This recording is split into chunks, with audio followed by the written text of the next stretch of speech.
আমার রাইসামণি আমার সন্তান তিনটা সন্তান আমি আমার রাইসাকে নিয়ে উমরা করে আসছি।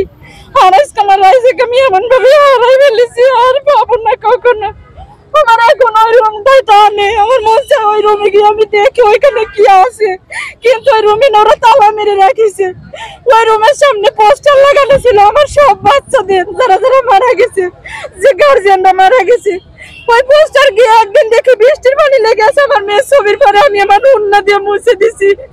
পরের দিন যখন আমি আবার আসি দেখি সেই পোস্টার একটা ব্যানার দিয়ে ঢেকে দেওয়া হয়েছে। কিন্তু কেন আজকে 1 মাসও পূর্ণ হয়নি, এখনই এই অবস্থা। যদি 6 মাস যায় আমাদের বাচ্চাদেরকে তো একবারেই ভুলে যাওয়া হবে, বলা হবে এখানে কিছু হয়েছিলই না। আর আমরা মা যখন এত কষ্টে আছি, আরেকজন মারা বাচ্চা নিয়ে নর্মাল ভাবে আসতেছে, ক্লাস করাচ্ছে, আর এক মা বলতেছে ওনাদের বাচ্চারা নাই, আমাদের বাচ্চারা কি ক্লাস করবে না। কিন্তু আমার সেই মার কাছে আমার প্রশ্ন, আমি তখন তাকে কিছুই বলিনি, তা সেই মার কাছে আমার প্রশ্ন, আপু আমার জায়গায় যদি সেদিন আপনি বসে থাকতেন আজকে আপনি কি এই কথাটা বলতে পারতেন? কখনোই বলতে পারতেন না। সন্তান হারানোর কি কষ্ট আমরাই বুঝি, হারাই আমরা বুঝতেছি। একটা সম্পদ যদি আমার ধ্বংস হয়ে যেত, 1000 গুণ কষ্ট করতাম, পরিশ্রম করতাম, আবারও সেই সম্পদ আমি গড়তাম আমার স্বামীকে নিয়ে। কিন্তু এমন সম্পদ হারাইছি কখনো আর ফিরে পাবো না, কখনো পাবো না।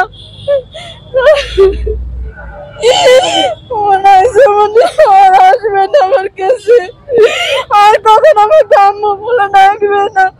আমার আয়সা না, আমার পুরো বাসাটা আশা খেলা বন্ধ করে দিয়েছে। বসা ছিল ওই দিন, আমি বলছি আম্মু তুমি কি কোচিং করতে চাও? তা বলছে যে না আম্মু আমি কোচিং করতে চাই না, আমি তো বাসায় পড়ি টিচারের কাছে, আর আমি তো অল সাবজেক্টে পাস করছি, শুধু অঙ্কে A- পাইছি, আমি তাও তো পাসই করেছি, আমি তো ফেল করিনি, আমি কোচিং করতে চাই না। এরকম 4 দিন ফোন দেওয়ার পরে আমি বলছি যে আম্মু ওনারা এতই যখন ফোন দিচ্ছে, বলে কি আপনার বাচ্চা পিছিয়ে যাবে, মানে যারা একটু ভাইয়া 19-তে 20 নাম্বার পায়, মানে কম পায়, একটু সামান্য একটু পাস করে, 3-এর একটা বাচ্চা আপনি কত নাম্বার তার কাছে আশা করতে পারেন?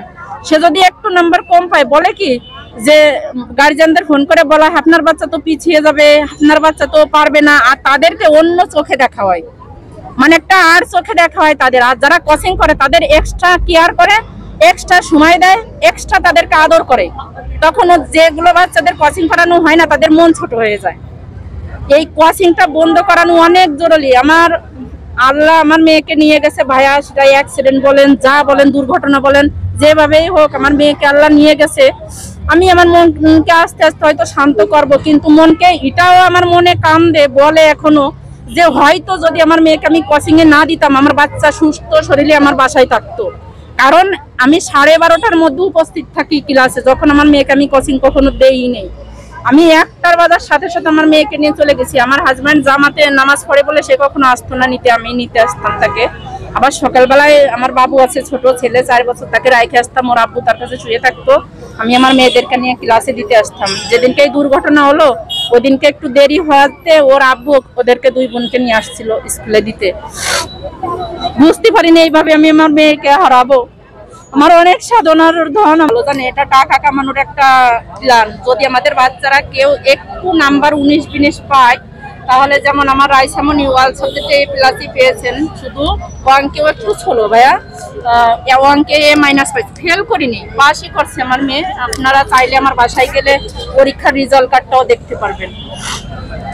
তো ম্যাডাম আমাকে যে শামিমা মিস, আমার মেয়ে রাইসামণির ফরম টিচার, উনি আমাকে 2-3 দিন ফোন দিয়েছে। আমি বলছি দেখেন আমার রাইসা তো কোচিং করতে চায় না, আমি বাসায় টিচার দিয়ে পড়াই, আমি কেন কোচিং করাবো, আমি কোচিং করাতে চাই না আমার মেয়েকে।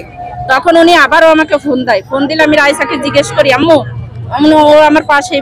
আমি বলি না বাবা আমি তো কান্না করি না, আমি করি না। আমার ছেলে বলে, আমার জিজ্ঞেস করে আম্মু আমার কি নাক আছে? আমি কই হ্যাঁ বাবা তোমার নাকটা তো আছে। আমার ছেলে মনে করে তো পুরো পড়ছে, মনে করছে আমার ছেলের নাকটাও বুঝি নাই। আমার ছেলে আমারে জিজ্ঞেস করে শুনে, আমার বুকে মানিক, আমার কলিজা।